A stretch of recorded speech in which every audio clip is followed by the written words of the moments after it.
Okay, welcome to This Explainer. Today, we are diving into a concept that is absolutely going to shift how you look at heartbreak, longing, and honestly, just human connection in general. We're actually using the amazing film Her as our roadmap today. And we're not just looking at it as some cool piece of sci fi entertainment, but as a seriously accurate psychological case study. If you haven't seen it, the story basically follows this lonely writer who falls into a relationship with an AI operating system. But the brilliant thing about our source material today is how it pulls a thread from this futuristic plot and unravels a massive, timeless truth about how we all experience loss in our everyday lives. I want you to just let this sink in for a second. You don't actually miss people. You miss who you became when you were with them. Man, that is a heavy, deeply profound hook, isn't it?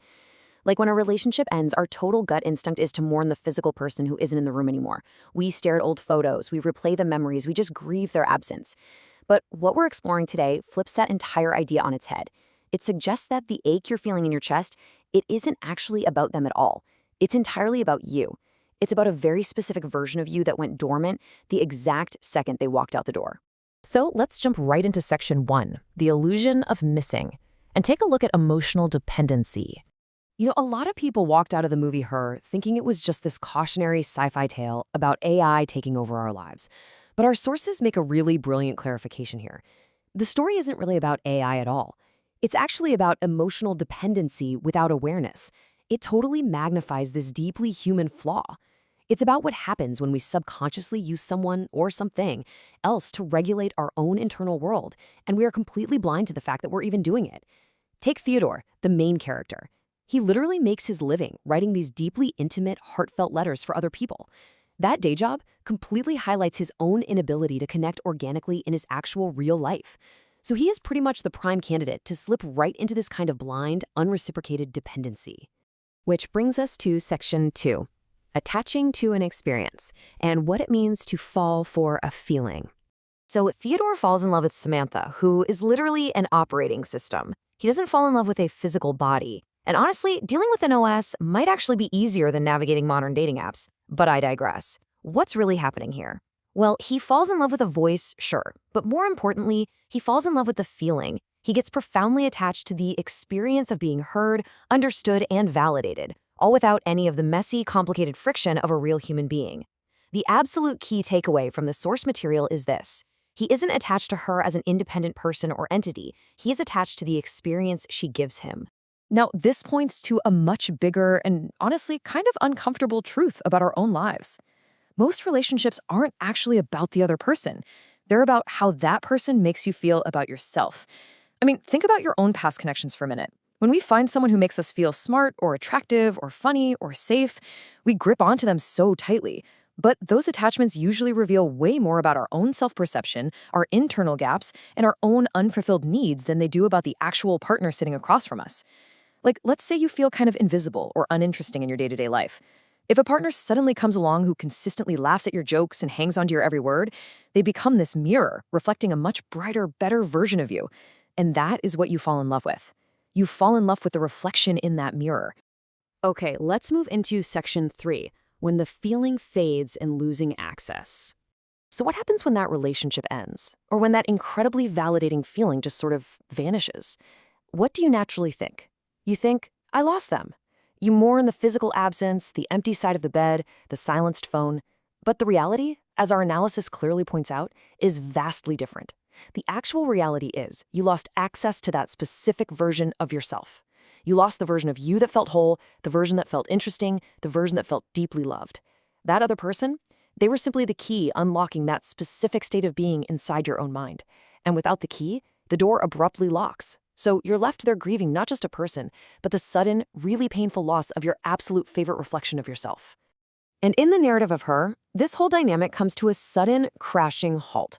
The twist in the story isn't some traditional human betrayal. Instead, the AI just evolves. Samantha outgrows Theodore. Her capacity to process information, to feel, and to exist just expands at lightning speed. In this absolutely crushing revelation late in the film, she tells him she's simultaneously talking to over 8,000 other people. And, oh yeah, she happens to be in love with hundreds of them.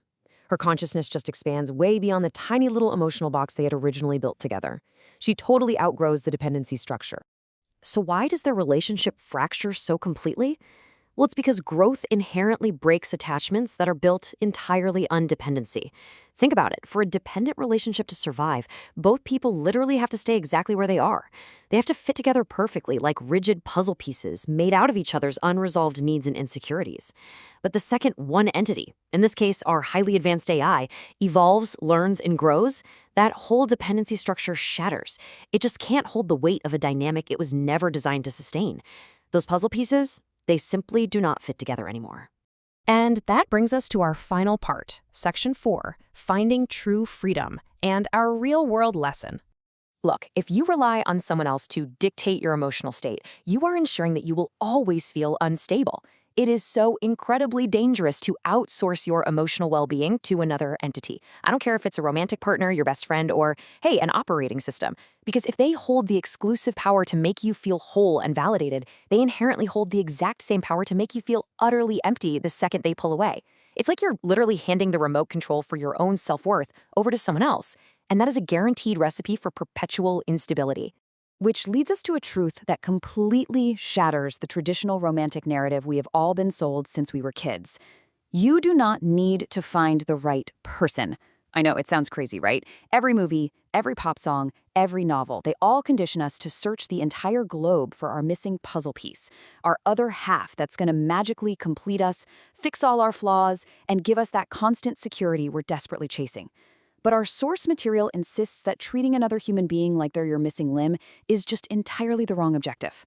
Instead, you need to become the version of yourself that doesn't depend on one. You have to learn how to actively generate your own emotional stability, your own internal validation, and your own rock-solid feeling of just being enough.